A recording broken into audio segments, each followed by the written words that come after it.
wabarakatuh dan salam sejahtera bagi kita semua. Atas nama Sivitas Nanoparticles dan seluruh keluarga fakultas saya Dr.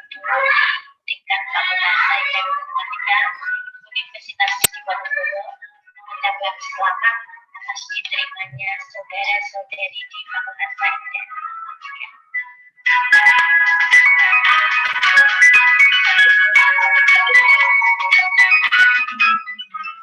Assalamualaikum warahmatullahi wabarakatuh. Program studi Biotechnology Universitas Diponegoro berdiri pada tahun 2018. Studi Biotechnology ini pada tahun 2025 menjadi pusat dan penelitian yang berkontribusi dalam skala nasional dan internasional dalam pemanfaatan pengembangan sumber daya hayati yang berkelanjutan. Untuk selanjutnya, isi dari program studi Bioteknologi Universitas Diponegoro terdiri dari satu, melaksanakan pendidikan sarjana yang berteknologi sumber daya hayati yang unggul, bermoral, beretika, berkompeten, berkarakter dan berwawasan kebangsaan.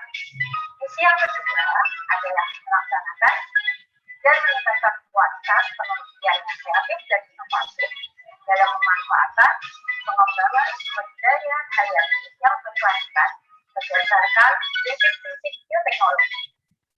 Misi yang ketiga adalah melaksanakan dan meningkatkan kualitas dan kuantitas pengabdian kepada masyarakat melalui persisian tentang pemanfaatan dan pengembangan sumber daya hayati yang berkelanjutan.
Okay.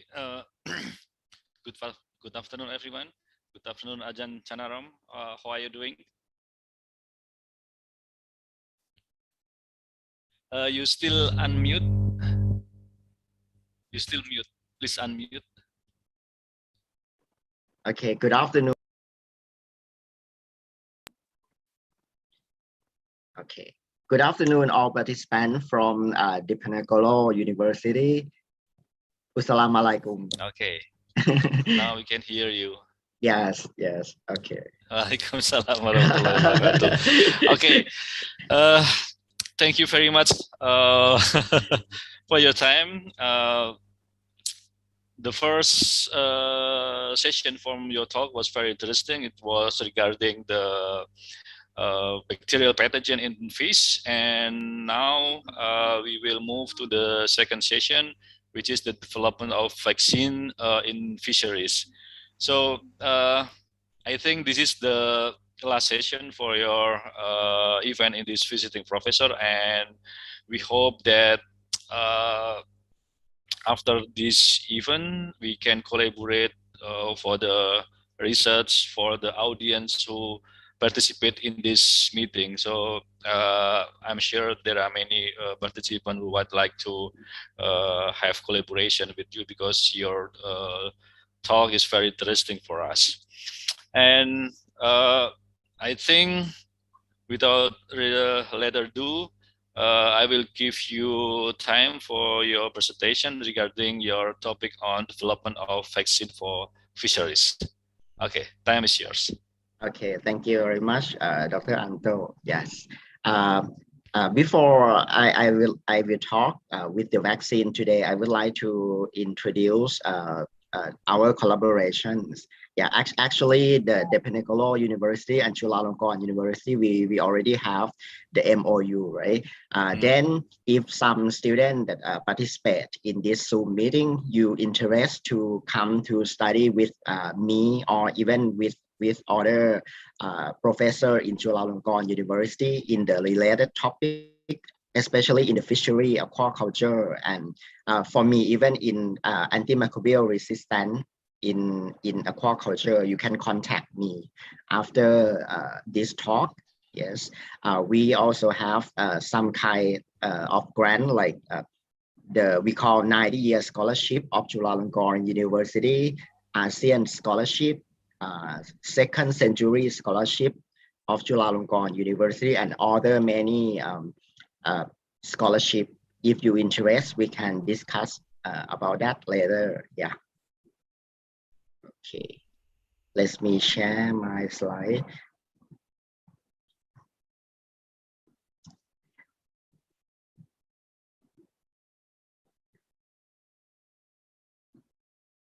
Okay.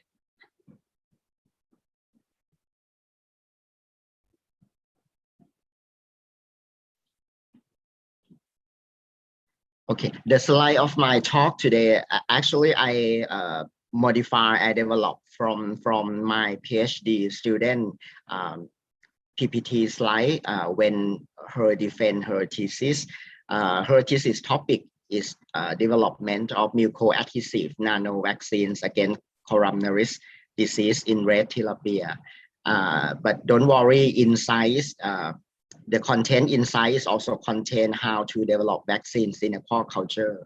Yeah, you can listen about the biotechnology used in vaccines in this PPT slide set also. Yeah. Actually, my team, not only me, including Associate Professor Dr. Noppadol Pirarat, and we have the nanotechnologists in the team as instructor Dr. Tirapong Yatha. Yeah, all together we aim to develop the nano vaccines for fish. Okay. Today, the outline that I'm gonna talk is the important and rationale of this vaccine, the conceptual framework and the research plan that we do, the material method and results, discussion and conclusion. Okay, I will skip some part because I already talked on the last time for save the time for the question after my talk. Okay, I already said about the importance of tilapia in Thailand and also in ASEAN country and also other fish species. Yeah, you may know already. Yeah. One point that I would like to show to you, we have the several kind of disease outbreak, including bacteria, virus, fungus, and parasite in Thailand, because we have quite many style or many type of tilapia or freshwater culture in Thailand, including the cage culture in the river and also pond, earthen pond culture. So is how to say is support for many infectious disease in my country, but I'm not sure in Indonesia you may have a different type of aquaculture in Indonesia. Yeah. Okay, before we talk about the vaccine, we should know roughly about the fish immunity or fish immunology. Last time I remember one student, but I cannot remember the name, sorry. I remember that one student asked me about how fish immunity different from mammal. Yeah, I think I will show you on this time. Okay, actually fish have both humoral and innate immunity, and also they have the we call gut as we call associated lymphoid tissue. Talk about the associated lymphoid tissue first. Fish, they have many associated lymphoid tissue, including gut associated lymphoid tissue. You can call it GALT. Gill associated lymphoid tissue at the gill. You can call it GIALT. Nasopharynx associated lymphoid tissue or NALT, and skin associated lymphoid tissue or SALT. Okay, when you listen to this, it will be related to the vaccine kind, the nano vaccine that I'm going to develop also.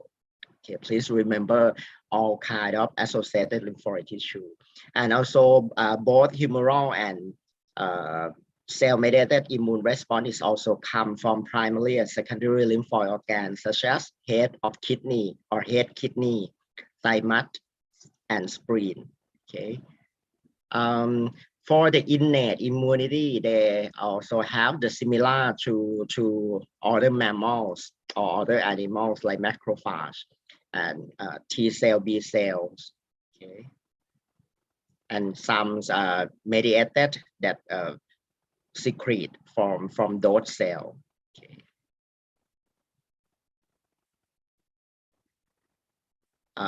This slide show several kind of mucosal. So sorry, my notepad is not good. This slide show mucosal immunity or MALT. Yeah, you can see that several immune mediator and immune related gene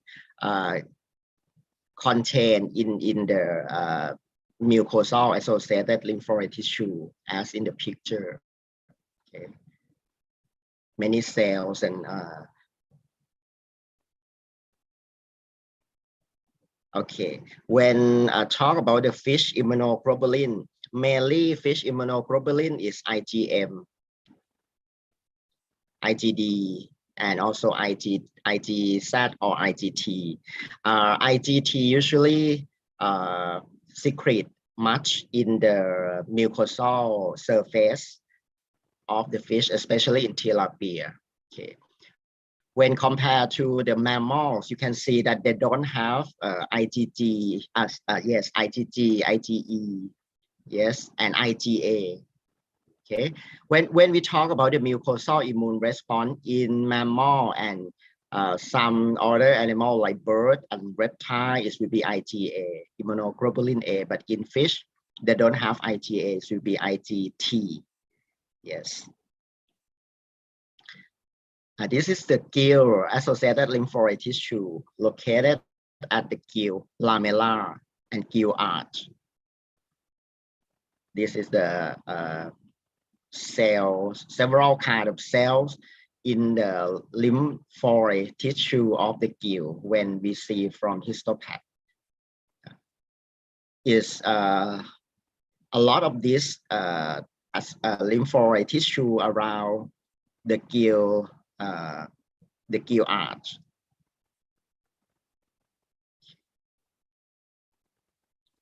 The nasopharynx also have the associated lymphoid tissue located at the epithelium of the nasopharyngeal area, like this.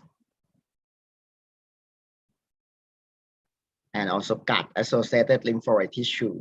In fish, different from mammal, they don't have pair patch. When they met the antigen,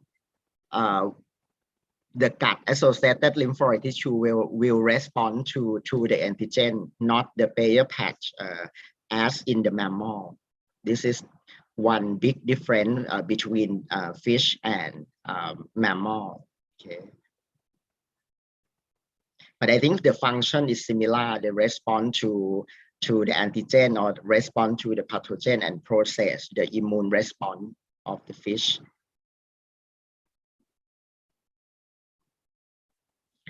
Okay, and skin associated lymphoid tissue. This picture show kind of lymphoid tissue at the lateral skin area.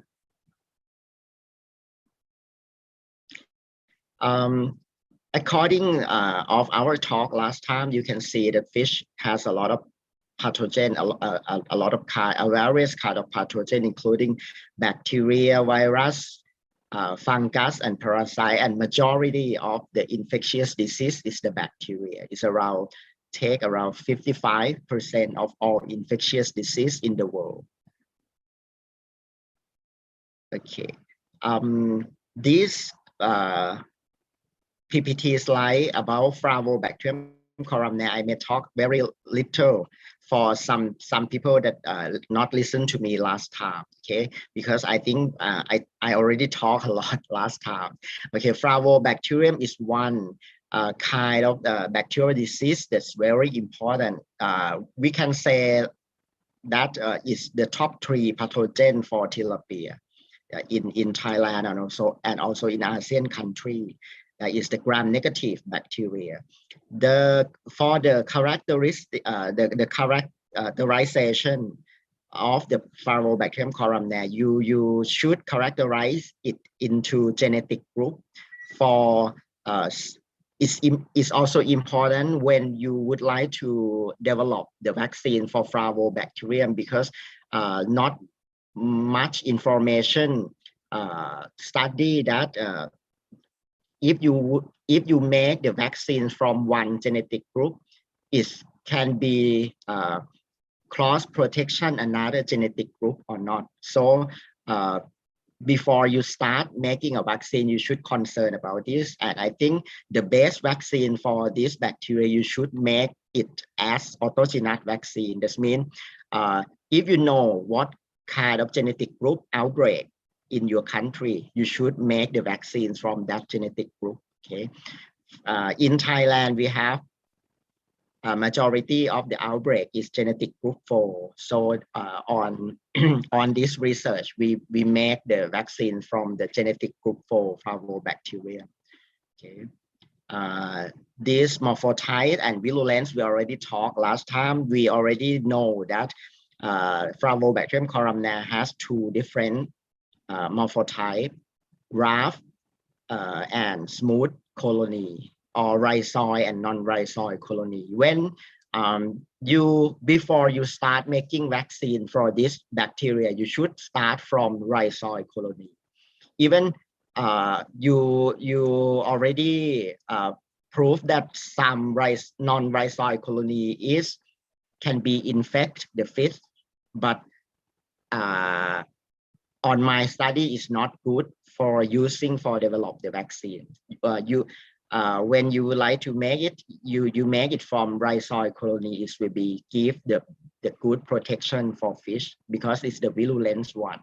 Okay, So you should base on the morphotype and virulence when you develop vaccine for this bacteria. Okay, they have some common name for this bacteria, like haystack formation bacteria. Actually, it's gram-negative and brown rod-shaped bacteria. For lesion, the principal lesion or pathognomonic lesion of this bacterial infection is skin discoloration and skin damage, fin and gill damage, gill rod, gill necrosis. Sometimes we call it sudden back lesion because you will see the lesion like this. Okay, this is the colony of Flavobacterium columnar when you culture on AOA medium. Okay.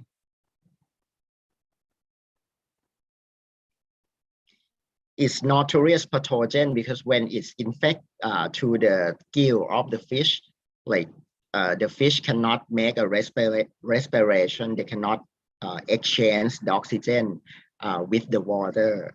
So fish will be going to die soon after gill necrosis like this. Okay. When they colonize to the gill or to the skin, even external colonization at the gill or the skin, but they can form a very good biofilm. Yeah, and as you know, the biofilm can protect the bacteria itself from antibiotics, from disinfectant, and many things. They will be stronger when they form a biofilm. Okay.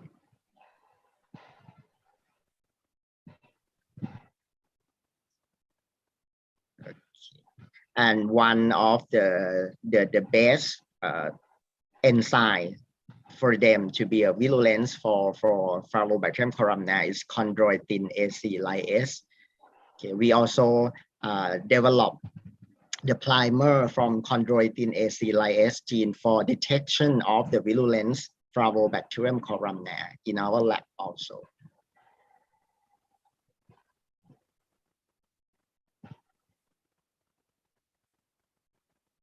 Okay. Okay, for histopathological change after Flavobacterium columnar infection, you can see like gill hyperplasia, vacuolization, and lamellar thrombosis at the gill lamella and gill arch. Okay, and when you go to the field, if you would like if you suspect Flavobacterium columnar and you would like to see that it's infected by Flavobacterium columnar or not, you can see from the fresh smear, you will see the bacteria attached to the gill like this. Okay. Like this. This is the bacteria attached at the gill.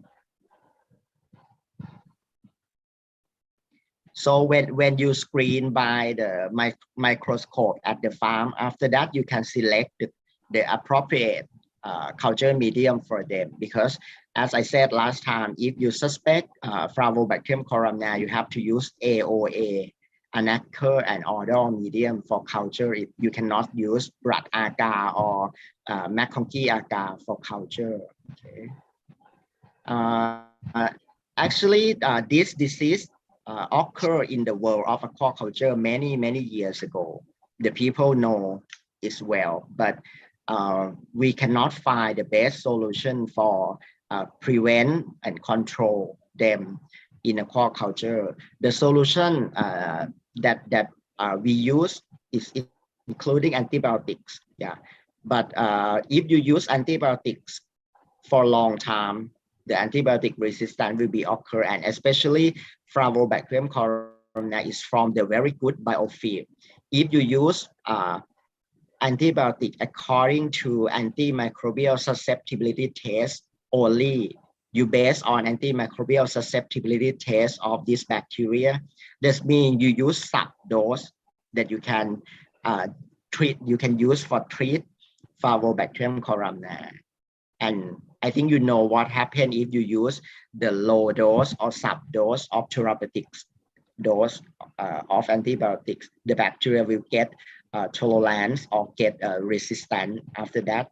The best choice, if you would like to use antibiotic, you should, for Flavobacterium columnar, you should do anti-biofilm susceptibility testing, and you use the result of antimicrobial susceptibility testing, see that what kind of antibiotic is a good choice. After that, you base on that dose. This means when you use in the reality in the farm, you should increase the dose of antibiotics. You cannot use dose that recommend for the planktonic cells. Okay, because when they make when they cause the gill necrosis, when they adherence on the gill or skin surface, they already have a biofilm. So that's why you can see the necrosis or the lesion at the skin. Okay. This is important for using the antibiotics. For vaccine, we have both vaccine that's still under develop in the laboratory, and some vaccine already launched in the market. Example for the research vaccine is formalin Q vaccines plus with adjuvant, is used for intraperitoneal and immersion and oral also. And we have one kind of attenuated live vaccines in the world. Is from Intervet Schering-Plough. I can say the company, right? Intervet Schering-Plough company, yeah. But this vaccine license is, I think, cannot be used in some country in Asia, because especially in Thailand, because we're not allowed for using any attenuated live vaccines in Thailand. I think it may be same in Indonesia. So this is the pain point, that we cannot use this kind of vaccines for Flavobacterium columnar in Thailand. Okay. And also other chemicals like potassium permanganate and formalin. Yeah. But please keep in mind that when you use not appropriate dose, fish may die from the chemical, not die from the Flavobacterium columnar. Okay. And sometimes it's difficult, because when you culture fish in the cage culture like this, it's very difficult to apply formalin or apply potassium permanganate in the cage, floating cage culture in the river like this. It's maybe okay for the earthen pond, but cage culture in the river difficult. Okay, that's why we think about the immersion vaccines for Flavobacterium columnar. Okay, first thinking about it, because when we would like to do the mass vaccination for many small fish in 100,000 to 500,000 or in a million, it's difficult to apply by injection vaccination. That's why we thinking about immersion vaccines. And one important thing is, it's not because we're not allowed to use live attenuated vaccine in Thailand. So I have to think that how to apply the dead bacteria, not live bacteria, to be attached to the gill of the fish. Okay. After that, we think about nanotechnology. Okay. To make it can be delivered to the mucosal surface and can be attached to the gill. Okay, I would like to give you a basic background of the vaccine first. Actually, vaccine in aquaculture is also same as in other animal. We have several type of vaccines, especially the viral vaccine, but not much between them will be launched in the market. Only some, and mostly it's the bacterial bacterial vaccines or the Q bacteria vaccines. Okay, we don't have much live attenuate or DNA vaccines for fish. I think from many reasons, it's maybe from cost benefit in aquaculture. Okay. Actually, many kind of vaccines already been developed in the research in the laboratory. Firstly, is the whole inactivated vaccines, live attenuated vaccine, synthetic peptide vaccine, recombinant subunit vaccines. Yeah. Right now, some laboratory in Thailand and also maybe in other country, they're going to develop the recombinant and subunit vaccine for Streptococcus, as I know. Okay, and then let's see for the result after they can finish the process of development. Also, the recombinant viral vector vaccines, recombinant bacterial vector vaccine, and DNA vaccines. You can see that the type of vaccines already being developed is the same as in mammal. Yeah.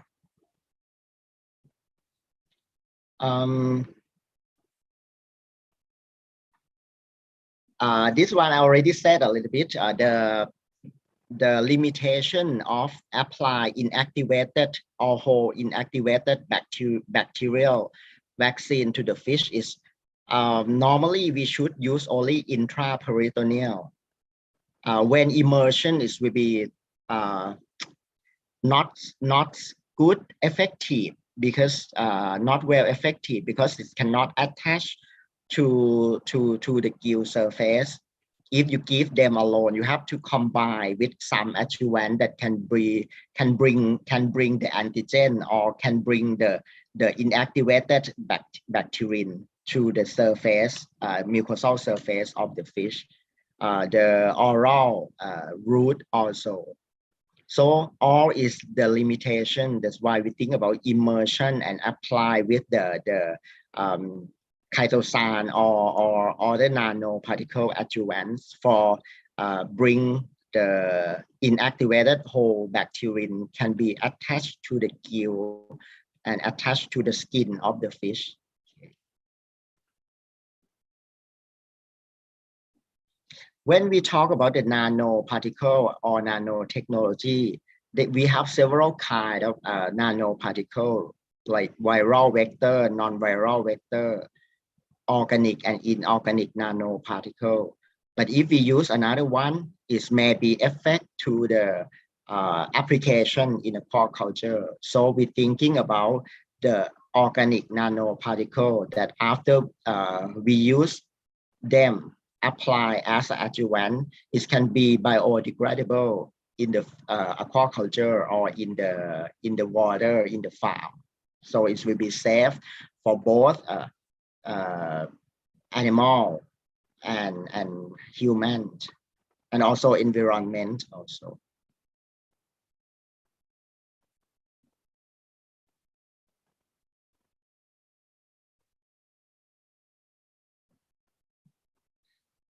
Okay, for our study, we aim to use the Kaitosan.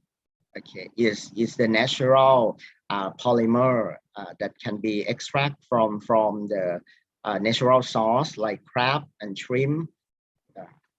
It can be prolong the antigen residence time. Its effect on the epithelial tight junction, effect on the antigen transportation is an effect on the sustained release of the antigen. And it can promote antigen uptake by the cell. Okay.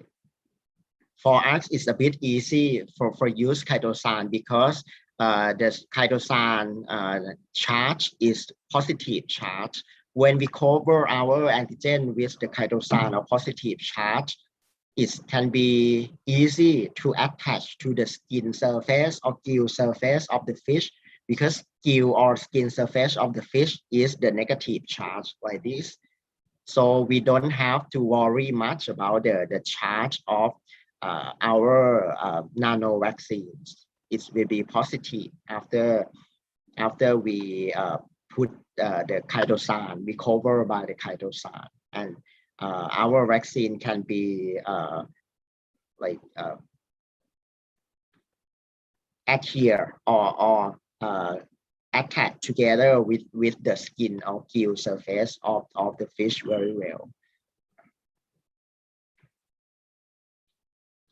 When we talk about nano vaccine, it means we make the antigen as a nano size by actually the process is very simple. Actually, process is very simple. We just sonicate the antigen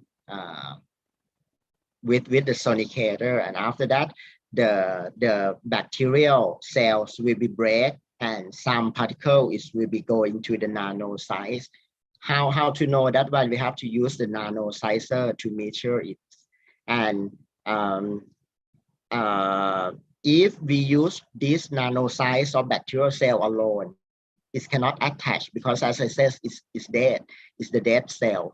We should use some nano delivery system from the Kaitosan to cover it, to make it can be delivered to the skin of gill. The qualification of the nano vaccine is that code by Kaitosan is can be protection of the antigen well. It can be size-specific delivery of the antigen. It can be enhance the immune response because, as you may know, the Kaitosan itself is the immunostimulant. It can be promote the non-specific immune response by itself, and it can be enhanced bioavailability. Okay.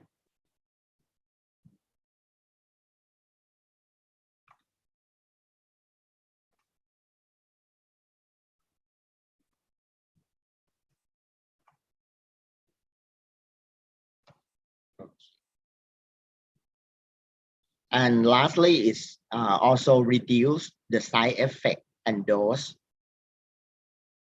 That is mean if even you use a huge dose, a large dose of the antigen, sonicated antigen or nano size antigen, but it will be not overdose because you protect by the Kaitosan outside, and it will be protect the antigen and make the antigen can be slow release from the particle to absorb to the cell before it's induce immune response to the fish. Okay. That is mean the nanoparticle or Kaitosan that we aim to use, it can be both adjuvant and delivery system. Okay. So our research question from the rationale that I said is the first one, can the mucoadhesive nano vaccine develop and produce against coronary disease in tilapia or not? The second one is, does the mucoadhesive nano vaccine has mucoadhesive properties effect on mucosal area of the tilapia or not? Okay. Because when we make it, we just imagine that it should can be attached to the gill or to the skin, but we don't know actually in the reality they can attach or not, because it's based on many things like the theta potential or the charge of the particle and several kind of parameter in the water. So we have to prove that actually after we develop this mucoadhesive nano vaccine, it can be well attached to the mucosal surface of the tilapia or not. The third one, can the mucoadhesive nano vaccine induce immune response? This is very important because finally we have to prove that it can be induced immunity of the fish or not only attached but not induce any immunity. Okay, so the third one is the best research question that we have to prove. And also, can it moderate the high protective efficacy coronavirus in tilapia or not? We in aquaculture or in fish, we mostly based on we call the relative percent survival of the fish. Okay, if the vaccines can induce fish to create the immune response, they should also protect fish from the Flavobacterium columnar, and the relative percent survival or RPS of the fish should be high. So hypothesis is the mucoadhesive nano vaccines can develop and produce against coronavirus disease in tilapia. And the second, the mucoadhesive nano vaccine has mucoadhesive properties effect on mucosal area of the tilapia. The third one, the mucoadhesive nano vaccine can induce immune response and moderate high RPS to the fish. We separate our research plan into the phase. Phase 1 is for design and produce mucoadhesive nano vaccines against Flavobacterium columnar in the laboratory. The phase 2 is efficacy test of the developed vaccines in vivo in fish. And finally, our aim is to produce the prototype of the vaccines with the mucoadhesive nano vaccines. Okay, the research plan, I may skip some part because it's many detail. Okay, our time may be not enough. Okay, for phase 1, we have to do the bacterial isolation, identification, and preparation, the basic thing for the bacteria.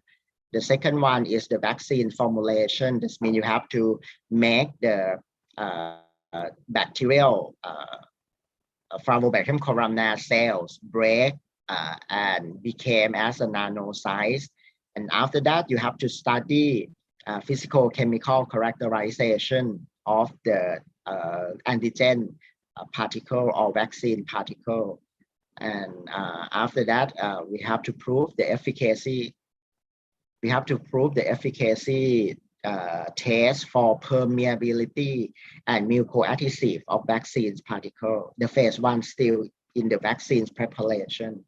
After we prove everything, we go to the phase 2 for do the vaccination for the fish and evaluate the efficacies of the vaccines, including mortality rate, relative percent survival, and the final thing for the phase 2 efficacy test, we have to see the histopathology, compare in the both control group and vaccinate group, and we have to do serum bactericidal activity test. We have to do ELISA and also gene expression of immune-related gene by real-time PCR. Okay. After we can prove that our vaccine formulation can give the good efficacy for the fish. Okay. After that, we will going to develop the prototype of vaccines.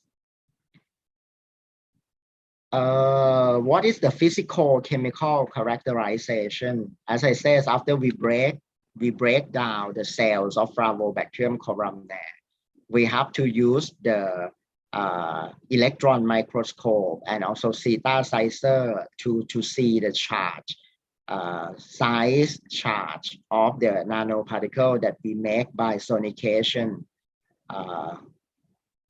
and see it under electron microscope. It can became actually well size of nano size or not. We have to do in other group also to compare that our nano antigen vaccine is the correct one by compare to the inactivated whole cells and the blank polymer that not contain the antigen. Okay.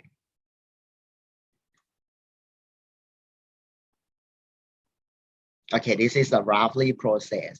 After we got the right bacteria, the virulent strain 1, we have to do the formalin kill for that bacterial cells, and then sonicate, and then do the physical chemical characterization, including the average diameter range Okay, theta potential and PDI is all kind of parameter will be in the machine that we call nano sizer or theta sizer machine.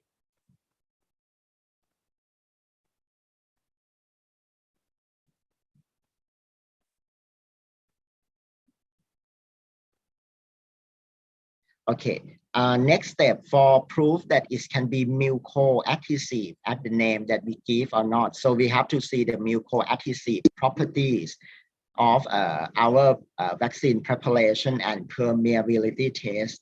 So we have to use fluorescence staining by DAPI to the cells and to the nanoparticle. And after that, we coat by Kaitosan.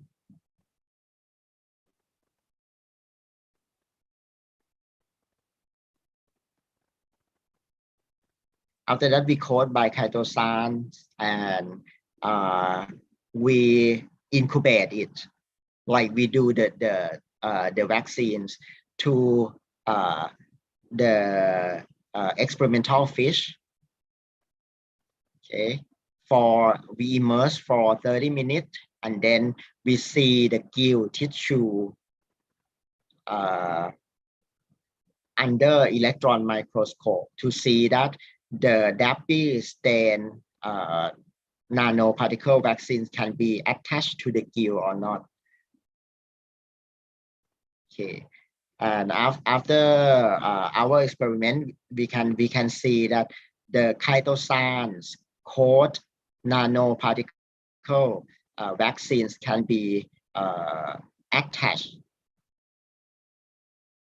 to the gill when compared to the control and when compared to the whole inactivated cells of Flavobacterium columnar. As you can see in the green color, that means it's already the strength is high. That means it can be attached to the gill of the fish.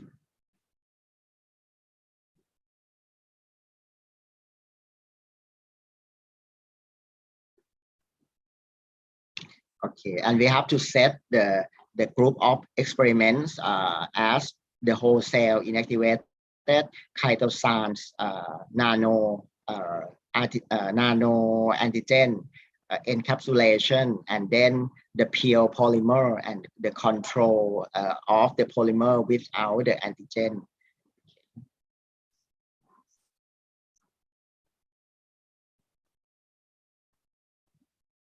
After we prove by the nano sizer, we can see the appropriate size of our nano emulsion. You may ask to me, what happens if when you see the size but the size or the theta potential or charge is still not okay? The answer is you have to still adjust in the formulation before your formulation or your step is okay enough to use as a baseline for making the big lot of vaccines. This means you have to still adjust or titrate your process until it can be okay before making a big lot of vaccines. Okay. Then because we would like to prove that the developed nanoparticle vaccines is toxic to the fish or not when you immerse it, because the toxicity can be happen if you put a lot of nanoparticle, put a lot of Kaitosan when you immerse, or even when you how to say when you put it for a long time, more than appropriate time, the fish can be die when you give the nano vaccine to the fish. So the toxicity test is the one of the most tests that you have to prepare it before you finalize to making a dosage or timing of vaccination.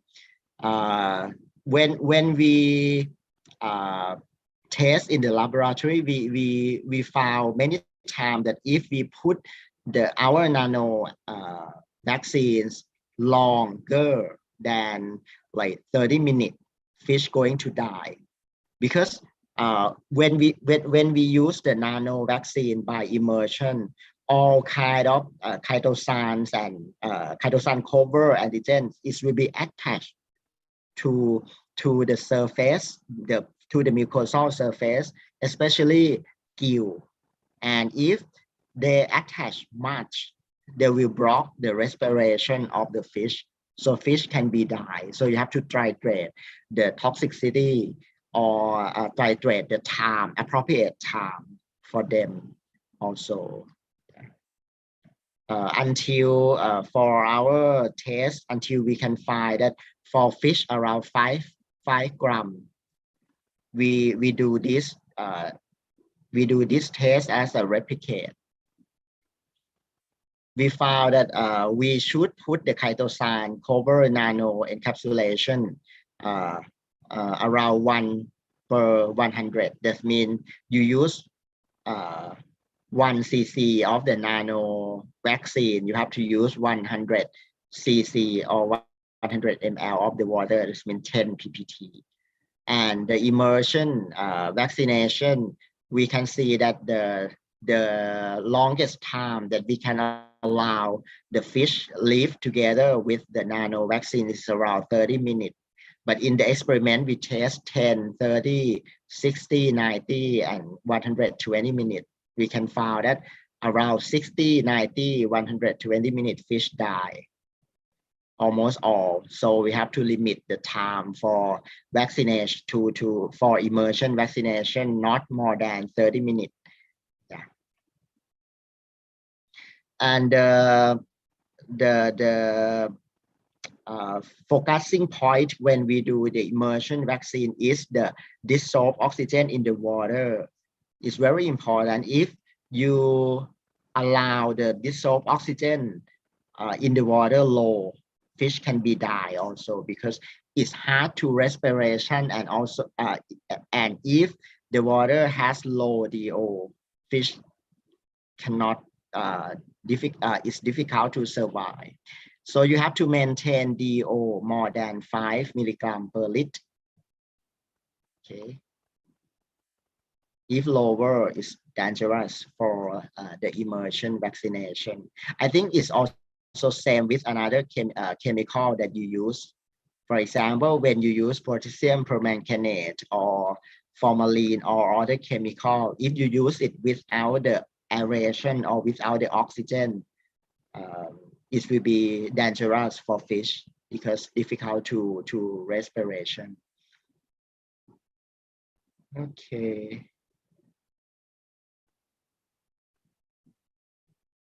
Okay, this is experimental design how to make the grouping of the vaccine. The first one is inactivated whole cell vaccine, no polymer. Okay, the group 2 is nano vaccines. It means the nano antigen is inside, outside is nano Kaitosans or polymer. Sometimes I call polymer. Okay, and also you can put the polymer inside the blank polymer with outside is the Kaitosans, and the control group is actually is can be only the Kaitosans without the antigen inside.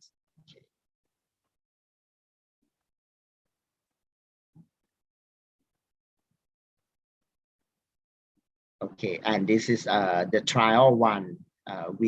After we make the group of vaccines like that, we separate the fish into around 30 fish per tank.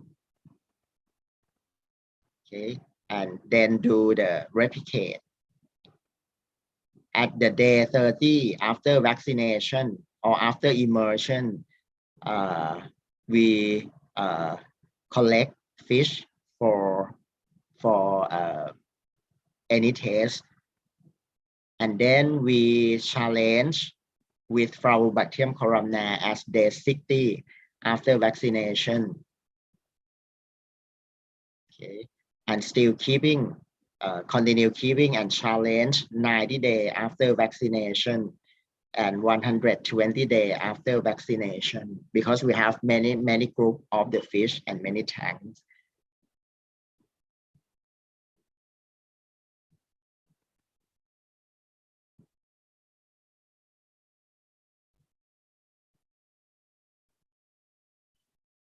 Okay, after the trial one for the efficacy, just I think just fastly focus on the red color letter for our nano vaccines. You can see that it gives the highest percent relative percent survival to the fish. Yeah, and also when we challenge at 60 days, it's also give the highest percent survival around 61.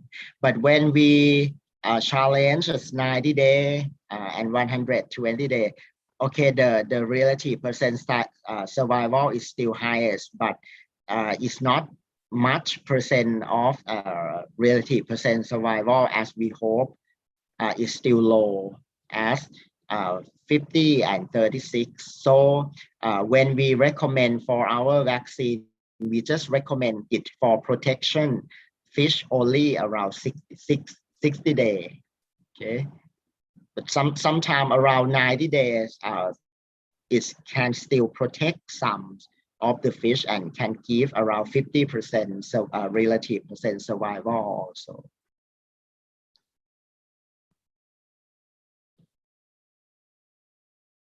Okay, you can see at the red color our nano vaccines. Okay, can give a best relative percent survival in all group of day post vaccination when compared to other group. Okay. The last step, we have to do immunological assay. For mucosal immune response, we have to prove by histology. We have to prove by histology, real-time PCR in the gill. IgM,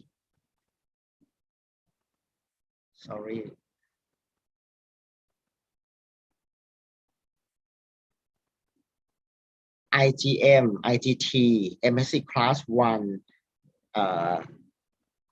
IL-1 beta, TNF alpha. This one we do by real-time PCR in the gill tissue, and then we have to prove the systemic immune responses by our vaccine by serum bactericidal assay, SBA, ELISA in-house. We make ELISA in-house, and then real-time PCR in the head, kidney, and spleen. Okay, by see the IgM expression, IgT, MSC class 1, IL-1 beta, and TNF alpha. Okay. In each experimental design step of our experiment, we collect the tissue sample, including gill, nostril, skin, hindgut, head, kidney, spleen, around 6 fish per group per time. Okay, and do as I said to you before. For the histology, we have to do the descriptive interpretation by seeing the lymphoid aggregation, intra-epithelial lymphocytes, eosinophilic granular cells, mucus of Goblet cells, and antigen-presenting cells. Yeah, this one we have the indicator like this to see the cell as all lymphoid associated tissue, as I said before. That means at the GILT, okay, as you can see the picture, we found antigen presenting cell present a lot. At the north, histology, at the you can see that multifocal protruding formation at the north, like this. At south, histology, also you can see the immune cell aggregate at the skin associated lymphoid tissue. Okay, and you can see the eosinophilic granular cells as the cursor point. Also, spleen histology, we do it also to see the criteria that I mentioned before, head kidney.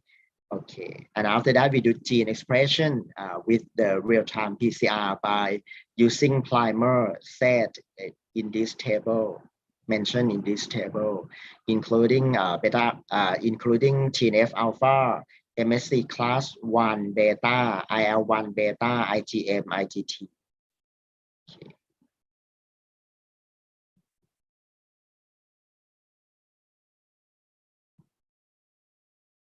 Okay, mainly we use the head kidney for see the gene expression, see the immune related gene expression. Okay. You can focus on the red color, our nano vaccines group, the red color. Okay.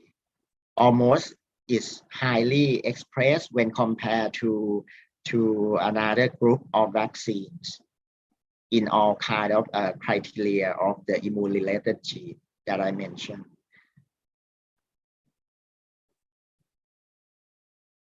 And then we have to do the serum bactericidal activity assay, okay, by using the serum that we collect from the immunized fish.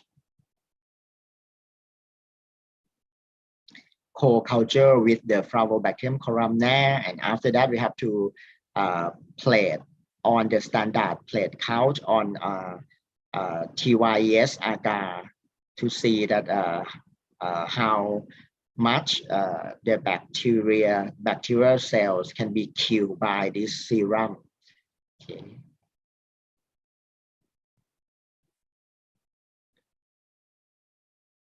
Okay, when we compare to the control and wholesale vaccines group, we can see that in our nano vaccines group can give a best bactericidal activity rate around more than 70%. Then ELISA, in-house ELISA also have been developed in our research. And once again, focus on the red color for the our nano vaccines group. It gives the best OD value. This means the fish can produce the best immunoglobulin when compared to control group and other vaccines group. Okay, discussion from our research. This is an improved version of a Q vaccines targeting the mucosal membrane of tilapia fish. Then we characterize the vaccine strain candidate by clinical fields, isolate, identifies, and virulence. Or I forget to tell you that after we characterize all of this, we found that the strain FK17.1 strain can give a rhizole morphotype, can give the highest, can be a highest virulent strain that we found in the clinical, from the clinical isolate, and is in the genetic group 4. So after we make this vaccine prototype, we suggest that this vaccine should be used firstly for protect tilapia fish in Thailand aquaculture. We didn't expect cross protection to other genetic group right now. But in the future, we will try to make the challenge by heterologous strain to see that it can be protect another genetic group or not. But firstly, in our experiment, we just do it in genetic group 4. Okay. We do the analysis of TEM image and zeta potential. Also suggests that the successful modification of vaccines can be do it by apply the Kaitosan cover on it. Our data confirm that the complexation of nano vaccines with the cation Kaitosan polymer generate a positive charge vaccines complex, and it can be good for adhere to the gill or skin surface of the fish by the charge of the polymer itself. Okay. In vivo bioluminescence imaging, fluorescent microscope, and spectrophotometric quantitative measurement demonstrate that the excellent affinity of Kaitosan complexes vaccines toward the fish gill, confirming the potential mucoadhesive property of the nano vaccines, mimicking the initial pathogenesis characteristic of natural infection by Flavobacterium columnar. As a result, biomimetic nanoparticle can help achieve better absorption on the mucosal surface and more efficient vaccines efficacy that reveal in the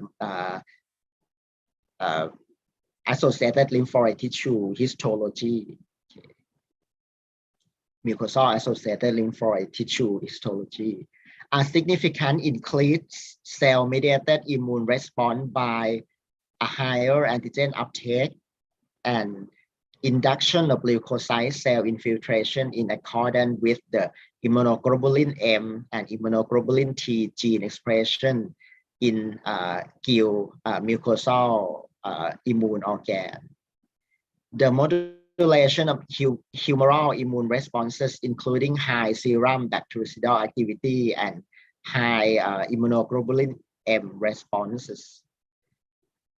Okay. We apply a new innovative mucoadhesive nano vaccines to deliver vaccine antigen to the mucosal membrane and mucosal associated lymphoid tissue of tilapia. Induce appropriate immune responses resulting in a significant increase in relative percent survival of tilapia against coronavirus disease. Therefore, the targeting mucoadhesive nano vaccines to the mucosal surface should be explored as an effective method for immersion vaccination. Yeah, because you cannot immerse the fish with the kill bacterial cell alone. It cannot attach and cannot induce immune response. Okay. Our study demonstrated that the feasibility of immersion vaccination by mucoadhesive nano vaccine as an effective delivery method to prevention and control coronavirus disease in tilapia. And our goal is we will using this platform to develop other mucoadhesive nano vaccines in another pathogenic bacteria, also including Streptococcus agaricales we're doing now, Aromonas veronii, Francisella nortunensis, Aromonas hydrophila, and also we're going to do the Tennessee baculum maritimum in marine fish also. Okay, this is the academic performance, research performance that we got from this research. All is published in Fish and Shellfish Immunology. If you're interested more about these nano vaccines in fish, you can follow in Fish and Shellfish Immunology. And we also have a national patent of this vaccines prototype already. So this is my student, Dr. Sirikon, under supervision of Dr. Napadon and me. Yeah, she is main person that doing these vaccines.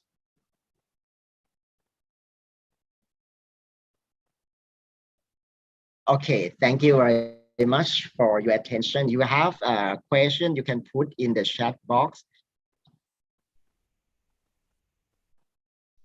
Okay, I think a lot of questions already.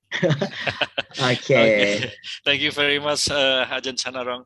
That was very interesting presentation from you, because now we really understand how to develop vaccine in fisheries. Right? Yeah, Yes, yes, and thank you. you use this nanotechnology to increase the stability and to increase the adaptivity of this vaccine to the fish.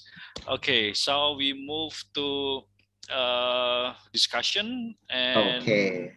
I think there are a lot of I think there are many questions already. Yes, If you yes. have any question, just raise your hand as well. Okay.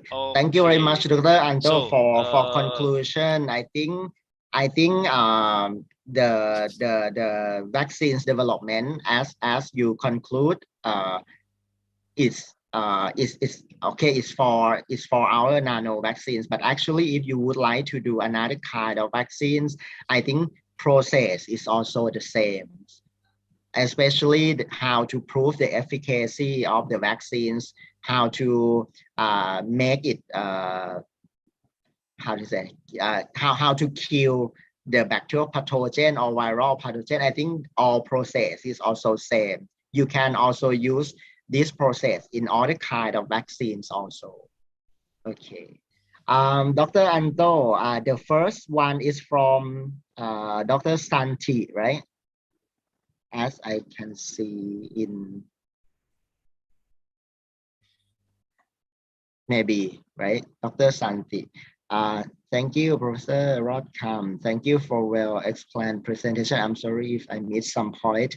I would to know, why do you use nano Kaitosan as vaccine delivery agent? Okay. Because like this, the first point that we have to think about the nano delivery system, because as I said, only inactivated whole cell or even inactivated nanoparticle of the bacterial cell, it cannot attach to the mucosal surface to be continue to develop immune response for fish. So that's why I keep thinking how to make it can be attached well to the mucosal surface of the fish. First of all, I think about only nanoparticle, but in that time I don't know what kind of nano particle that I should use until I met Dr. Tirapong, the nanotechnologist from NASDA, Thailand.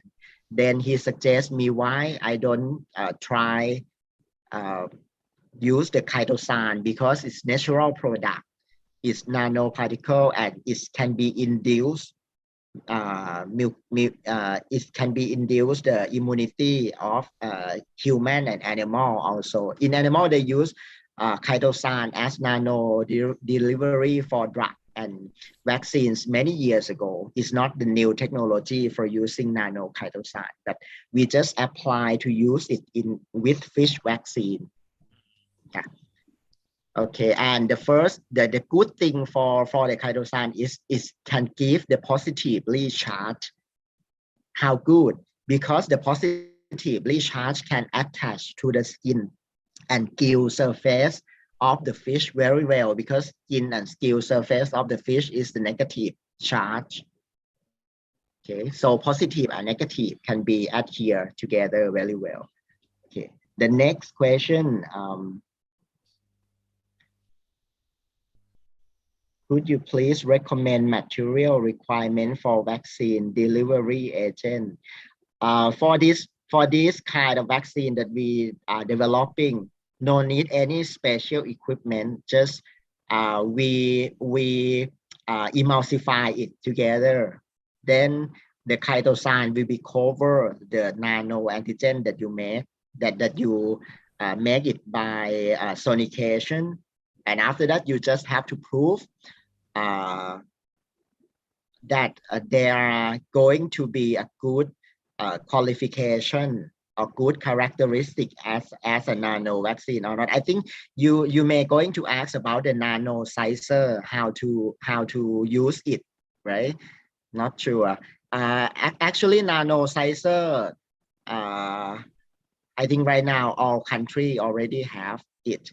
Just you have to find that which place in your country can provide the service for nano sizer. You don't have to have it in your laboratory or in your institute. You can transfer the product to prove the characteristic of nanoparticle that you make from another place. For example, in Thailand, we have a nanotechnology center in NASDA. They can give a service, make this service for us. We just send the preparing antigen, preparing vaccine to them, and then they will characterize the theta potential or charge of the vaccines or of the antigen. They will characterize the size is in nano size or not. Okay, then they will have that criteria. For example, in this experiment, if it's not exceeds or it's not bigger than 300, it means it's still in the size that be acceptable to be a nano size. Okay, and then they have some criteria. I'm not using it myself, but actually I know that it's some kind of criteria that we have to see it from the nano sizer. I think some of you in this meeting room may familiar to this nano sizers already or theta sizers already. Okay. Thank you for the explanation, Professor Chanlarong. Rasista from Magister Biology, Dipanagoro. As we know, bacteria have defense system to adapt to face environment stress. Okay, adaptation mechanisms. In addition to controlling bacterial virulence, can the use of vaccines to control pathogenicity of columnaris bacteria cause mutation in nucleotide sequence of Flavobacterium columnar that might increase its own virulence. Okay, if you ask in the bacterial side, yes, it can be happen, especially if they adapt some adherence ability of them. Yeah, but if you mean can is resistant to our vaccines, I think it's different manner, because our vaccine is made by the sonicated antigen, and when the antibody or immune response of fish occur, they can protect all. I mean, they can protect in the whole thing of the bacteria. They didn't just focus on some adherence or some virulence property of the bacteria. Okay. I can guess that Rasista, you may from some department about the environment or something like that, because I saw from the last time that you really interested about the interaction with the environment and fish and disease, something like that is good. Yes. And the question that you asked, I think it can be happened. The bacteria can adapt itself, same as they adapt it from the antibiotics. Yeah, they can adapt to some kind of environmental stress, chemical, or some physical parameter also. Yeah, some bacteria, they can adapt from themselves to be resist to the warm water. Yeah, they can survive well in the very warm water, something like that. Or when the salt concentration high, some bacteria is they will be adapt. But for Flavobacterium themselves, I'm not sure in the future they will be adapt more than this or not. But right now, they can resist to the NaCl or salt concentration until around 15 ppt. That means if you would like to kill this Flavobacterium columnar in the water to prevent the spreading, or you concerned about biosecurity, you have to put salt concentration in the water around 15 ppt. Then somehow it's not really practical for the freshwater aquaculture, because if you put like 15 ppt NaCl to the water, is too much. And some kind of aquaculture like floating cage culture in the river is a little bit difficult to put salt or sodium chloride into the floating cage culture like that. So I think the vaccination or vaccine should be one of the best choice that we have to think about it. Yeah, before we treatment, like it's control and prevention is better than cure. Okay. I think I can answer your question correctly. Not sure. Okay. So the next question is about what a good media to cultural Flavobacterium columnare. Okay, it's the AOA medium, sir. The Anacker and Odor medium. Actually, you can use chill medium also, but I'm not really familiar with the chill medium. I'm familiar with Anacker and Odor medium. AOA medium, yes. AOA medium. Yeah, when you search my publication, I also put the detail of the AOA medium into my Flavobacterium columnar publication also. Yes. Okay. Actually, you can order it. Is launched in the market as dehydrated media, Anacker and Odor medium. But a little bit, if you would like to use it for isolation, first isolation of this bacteria, you may add I cannot remember how much concentration, but you should add the tobramycin, because this bacteria is natural resistant to tobramycin. If you add tobramycin, this means the tobramycin can treat or can kill the other kind of contaminant and present only Flavobacterium columnar on the isolation plate. So I suggest you to add tobramycin on the plate also. Okay. So another question, what about for nanovaccine to co-infection pathogen, not only single pathogen? Okay. This is a problem, real problem in the field, because we got complaint from the field trial of our vaccines. Many players they not understand the nature of the infection, and they try to complain that Dr. Chanarong, why when we do we do vaccination for our fish by your vaccines, the fish also die from another pathogen. And actually, they don't know another pathogen, but they complain that why my fish also going to die, even we already do your vaccine. Vaccination. Okay. Vaccination, but when I collect the sample and I test, it's dead because tilapia lake virus.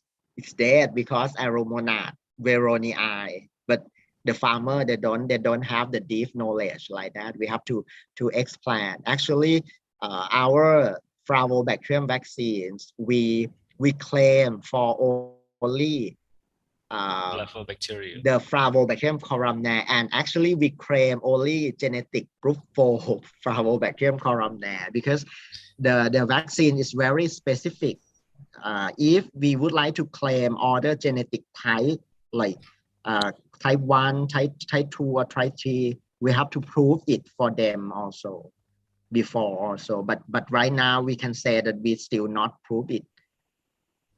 My problem is because I don't have another genetic group in Thailand. I have only genetic group 4.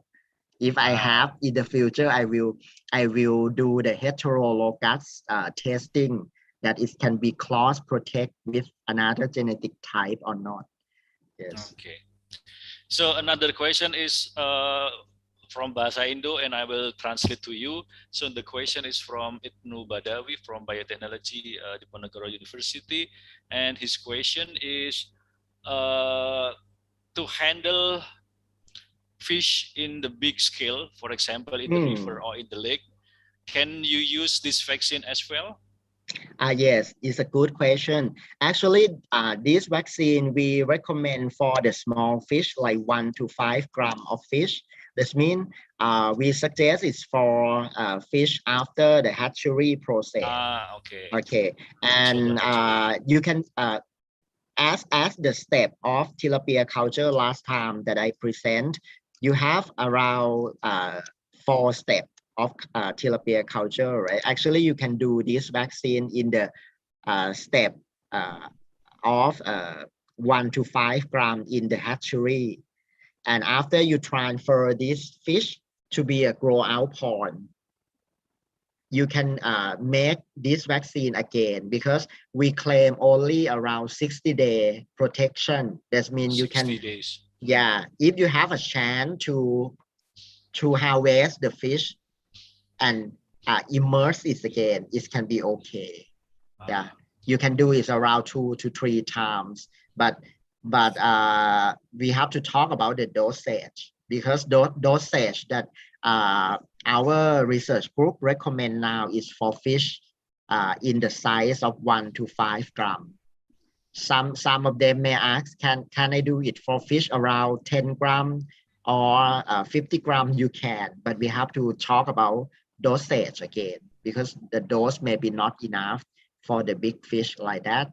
And we also, I said that this is a good question because we collect the question as our pain point to do another route of vaccination. Right now we developing the oral vaccination. This means any size of fish, you can give this vaccine, because you just give the feed to the fish. After fish eat, this means they got our vaccines. Yeah, it's in the process of research right now. Okay, so you are doing the oral vaccines. Oral vaccine right now. Okay. Yes, yes. Okay, another question from Asma from Biotechnology. When we want to give vaccine for fish, is there any specific life stage of the fish to stimulate the immune system most effectively? Okay. Okay. Yes. Very good question also, because many people may ask when should they do the vaccines for the fish, how long after hatching process or after hatching from the egg. Let's say that roughly when I collect data from many publications for tilapia, the immunity of the fish that can be produced is around 1 to 5 grams. That is, I think around 15 days to 1 month after hatching process. Yeah. Yeah, but it's okay. It may give the how to say the best immunity in around after 1 month. But if you have to necessary to do vaccines before that, for example, 15 days after hatching process, I think it can be produce some immune response also, at least the mucosal immune response. Yeah. Okay, so we still have a little time. Is there any question from the audience who want to ask directly to Ajahn Chanarong? Please raise your hand if you have any question. Okay, if not, Ajahn, so you use whole bodies and also nano technology. For the whole body, you just like sonicate the flavobacterium and then just put it in the fish, or how you treat it? For you mean for the group of that I said whole cell inactivated, Yes. right? Yeah. That group we aim to use the whole cell because we would like to compare with the common kind of vaccines in the market or in another research that they use the bacterium. The bacterium is mean the whole inactivated bacterial I cell. see. Okay. Yeah, and mixed with some adjuvant and just injection. So we would like to compare with that one. Yes. Okay, so you and want to compare with your new strategy the with this normal nano vaccine. vaccine. Yes, Okay. yes. And finally, we found that the efficacy of the nano vaccine is better than the normal strategy of vaccination, the whole cell inactivated. Okay. I Okay. found some question from Hesse. What's good media? Sorry, this is already answered. Yes. What about for nano vaccines to co-infection pathogen, not only single pathogen cause in tilapia, we can find KHV and Flavobacterium columnar. Yes, of course you can find we call herpes virus in tilapia also. I heard from my friend from Vietnam that they found a lot of we call cyprinid herpes virus type 3 in tilapia. Yeah, you said it's correct. Even the tilapia is not common carp, but you can find. If you want to claim both species like that, you have to use the vaccine for cyprinid herpes virus type 2 also. I actually I love your idea very much, Hesse, because this is the point that we use this point to create our how to say, we I can call like our terminology for disease in tilapia that we create in our lab as the gill disease complex. The gill disease complex means not only Flavobacterium columnar that cause necrosis to the gill, also they can be incorporated or co-infection with cyprinid herpes virus type 2 or other parasite, right? Such as Trichodina or Gylodactylus also is the parasite.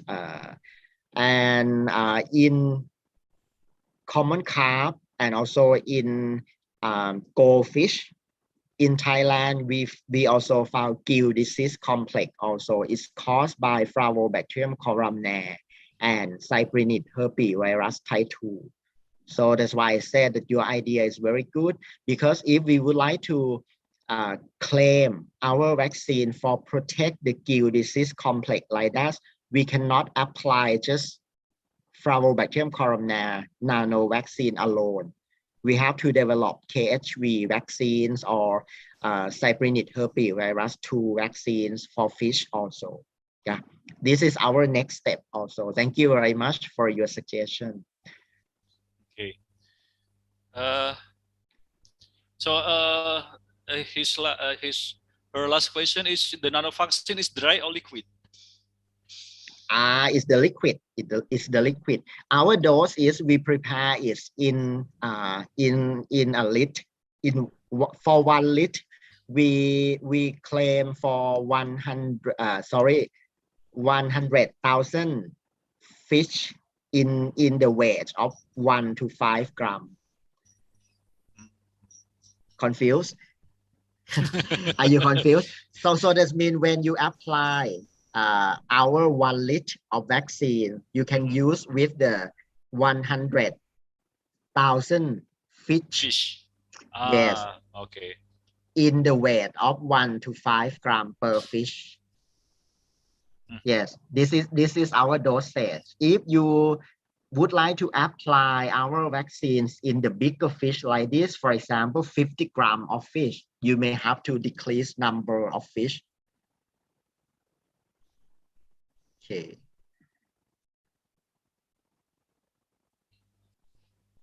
Okay, another question. Which vaccine do you study, poly or monoclonal? Regarding the Kaitosan, yeah. is there chance an application of other carbohydrate for this vaccine? Yes, actually, for our research, we do monovalent. We not do polyvalent. Polyvalent is the ideal vaccine that we should do it, but because for the testing is very complicated, so we would like to do one by one or monovalent first, and after we success well with the monovalent, finally we may try to make it polyvalent. That means we may put several antigen or several pathogen in the same Kaitosan code.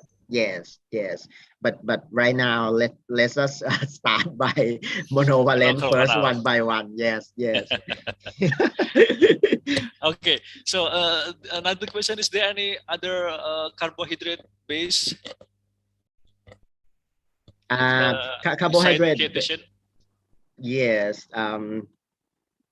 Okay. Let me. Is there any other candidate for another Let me delivery move system? to this one.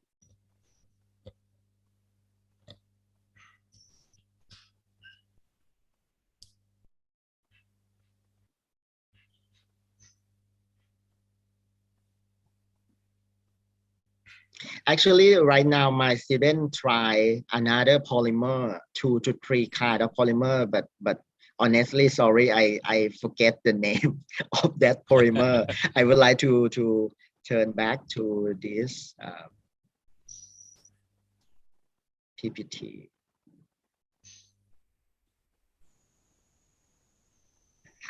Okay. Right now, we for this research, okay, we use the Kaitosan, but for the oral platform of nano vaccines, we use PLGA and other lipid nanoparticle. Yeah, it's a kind of liposomes. Okay.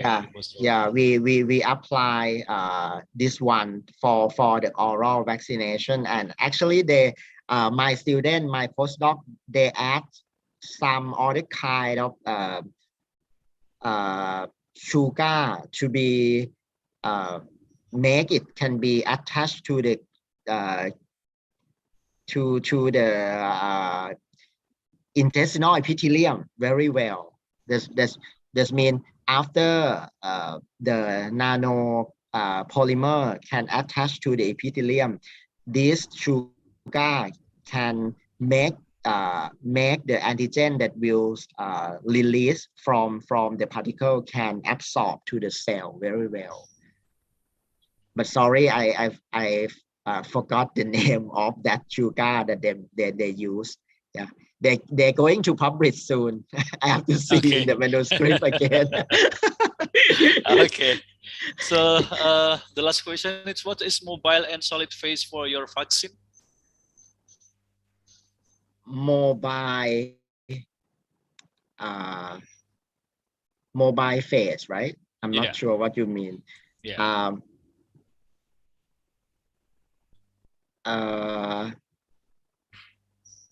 I'm not sure what he means, but talk about the application of that. Your purification. Purification of the of what, of the antigen or of. Yeah, for the purification of antigen, it's mobile and solid phase. Purification of the antigen. Maybe sorry, maybe I cannot catch the point that you asked, but I will say roughly about the process that we do the vaccines. Firstly, we isolate the pure colony of the bacteria, right? Then we have to ferment it. The criteria that we have to see from ferment Flavobacterium columnar is we have to see the right soils around the flask or around the fermenter. that we culture. If no rhizoids attached around the bottle or around the fermenter, we cannot use as a seed vaccine. We have to check the seed vaccine first. After that, after we have a much more seeds vaccine, we have to use the formalin to kill the bacteria. Okay, and okay, after kill the bacteria, because we use the formalin in the recommendation amount, recommendation volume is not exist the recommendation that used in the vaccine, so we don't have the process that we have to get rid of the formalin from our inactivated process. And normally this formalin dose can be evaporate from the system itself after past many process, so it's safe for the vaccines. Yeah, we use as recommendation dose for formalin as used in the inactivated bacterial vaccines. And after we can kill the bacteria, we will sonicate that bacteria until we think the sonication time will make all the bacterial cell break and can become as a nanoparticle. After that, we have to make sure it's nanoparticle or not by characterize it in the nanosizers. Okay. For Kaitosan itself, we already know it's the nanoparticle. You don't have to characterize it. After you characterize the bacterial nanoparticle, you can immediately emulsify or cover by the Kaitosans. Then it will become as a nano vaccines. You may check again after finish this process by checking by the nanosizer that all things will be correct or not, including the size, the charge, okay, and all other field parameter for the vaccines. Yeah, and after finish this process, you may test like toxicity test or the dosage, because you don't know how much one Kaitosan can be cover how many antigen inside, but in the common process to making this vaccine is as much as possible. Okay, they will the Kaitosan, they will have a limitation for hold the antigen inside itself by itself. Yeah, if you would like to put more, maybe it cannot contain. Yeah, so I will say roughly that the process is we cover the antigen in Kaitosan polymer in the appropriate time, then it will be covered as much as antigen that they can contain. Yes. Okay, I think this is the last question from Prof. Nafila Taufik Ari Nafil. It is supposed that mRNA vaccine brings good hope for fish health, but they are still new, unlike for mammals. Is it possible to produce a nucleic acid platform using biodegradable nanoparticles? I think this is a good way for efficient delivery of vaccine through intramuscular or oral or immersion routes.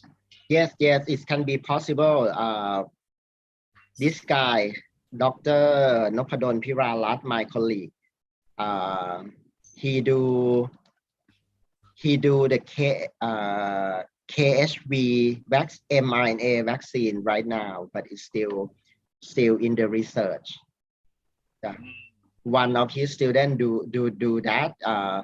If you would like to collaborate or share the information with him, I think he ready to give you the information. Yeah, his concept is about the same as the COVID vaccine. and he think about the ornamental fish because he knows well that after he developed this mRNA vaccines, it's difficult to launch in the aquaculture market because the vaccines will be very high price. So he aims to use only in the very expensive ornamental fish like koi fish. Yeah. So I think that's all for this discussion. Ajahn Chanarong, maybe you will give another information in addition Okay. to this your presentation. I mean, for the collaboration or for the student, maybe information about the student exchange or student research or things like that in your department or in Chula University. Okay. And Dr. Anto, I'm sorry for this PPT slide. I may cannot send the PDF file to you because I didn't ask the permission from my colleague. Yeah, so that's why I not sent yesterday. Okay. Okay. So can you give us information about the research collaboration or student exchange or maybe grant for student in your university? Okay. If some student interest right now, you can start apply for the admission process to our course we call Veterinary Science and Technology program. We have both master and PhD degree, but I'm sorry for exchange student. Last time that Dr. Anto visit my faculty, we still have the exchange student program. Last time we call one semester program, right? Yes, but right now they close for that one because COVID situation problem. So it's remain only master and PhD degree program. Yeah. And if you interest, especially in fishery and aquaculture, you can discuss with me by the email that I give to you first. Yeah. Then if we have a common interesting, I will accept you as a master or PhD student, and then you can admission to the program together with apply the scholarship as I suggest, because we have many kinds of scholarship. I have to suggest what kind of scholarship will be match or will be good for that student, because some scholarship we provide only for PhD, not master. So we have to discuss about that before apply. Okay. And if some other student, for example, student from environmental side, because I think in the Pinnacle you also have like environmental science or biotechnology.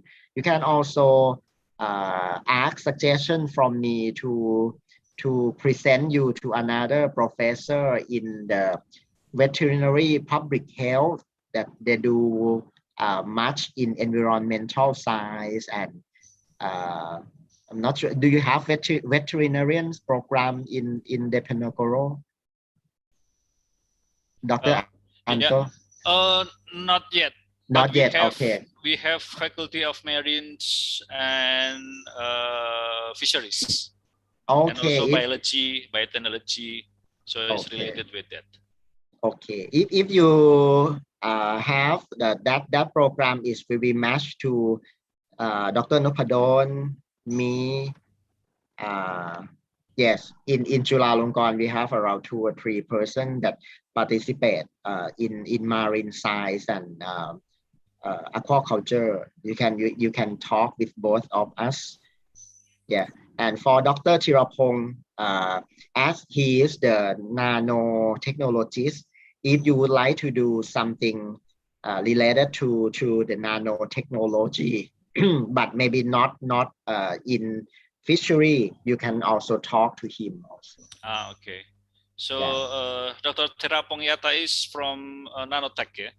right now he is the instructor in Faculty of Vet Science, Chulalongkorn Okay. University. Yeah, and I mean, if you would like to do like some product, some innovative product in fish or in animal, I think Dr. Chirapong Yata can help. Yeah. Okay. For me, it will be more on bacterial pathogenesis, antimicrobial resistance, multi-drug resistance in aquaculture culture. Yes, and Dr. Nopadon is more on the vaccines development also, and probiotics in aquaculture. Yeah. Actually, me and Dr. Nopadon doing about the same thing. Okay. Okay, thank you very much, Hajan Chanarong, for your interesting and insightful lecture, and also for the information regarding the research collaboration and scholarship opportunities. On behalf of Biotechnology Study Program, we are very thank you for your time, for your effort to give a nice lecture. And I hope that we can collaborate after the pandemic is over. Okay, my pleasure.